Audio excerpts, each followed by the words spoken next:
Hey, what's going on, family? It's your boy, Gregory Devine. Look, quick thought.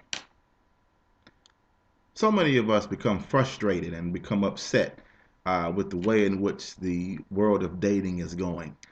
A lot of us, when we consider some of our past experiences dealing with individuals who prove to not be who they present themselves to be initially. We allow those experiences sometimes to cause us to lose faith in love and even lose faith in believing that there is somebody out there who can contribute to our happiness. Now, I'm saying contribute because it is not anyone's responsibility to make you happy, but they can contribute to your happiness. But again, a lot of us become upset, frustrated at the way in which the dating world is going, and in particular the way in which uh, the dating world for us has been going because we don't take the time to really examine the experiences that we had or have had, and we don't allow ourselves to really examine the choices and what went into the choice to be with that person. So what we do is we become really, really frustrated without even examining how and why we made this decision. So what we do is we continue to make the same choice over and over and over again because we find fault with everyone else, but we don't realize that we are the common denominator.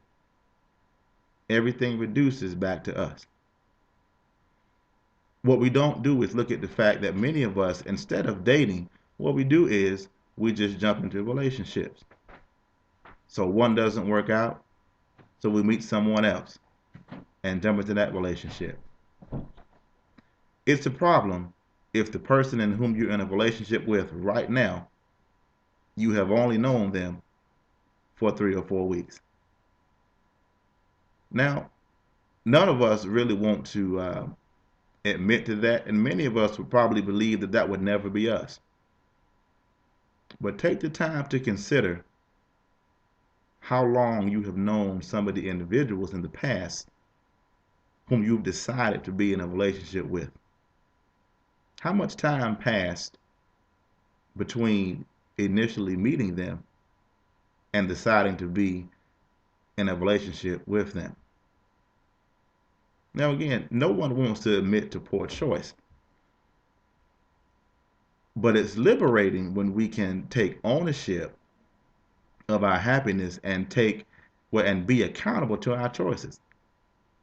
Again, so many of us give the best of ourselves over to individuals who have not proven themselves to be worthy of receiving that.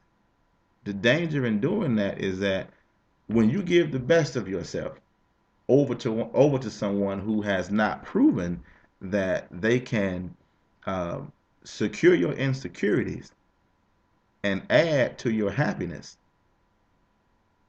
the more we do that, the more we allow ourselves to fall victim to being discouraged or being let down or being disappointed.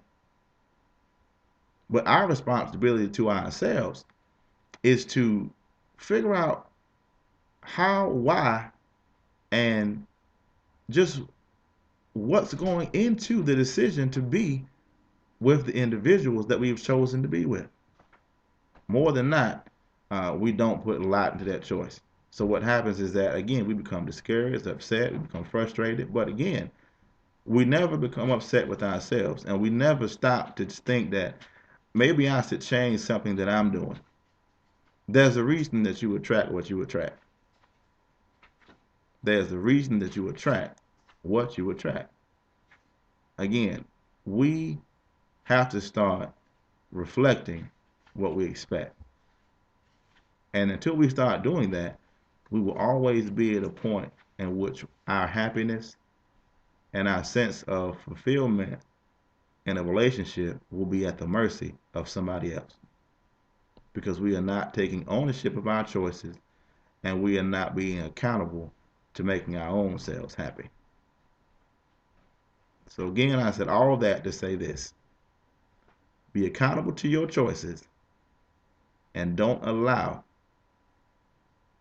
the longing for your heart's desire to be fulfilled to cause you to just jump into relationships without making a rational decision about who you're dealing with.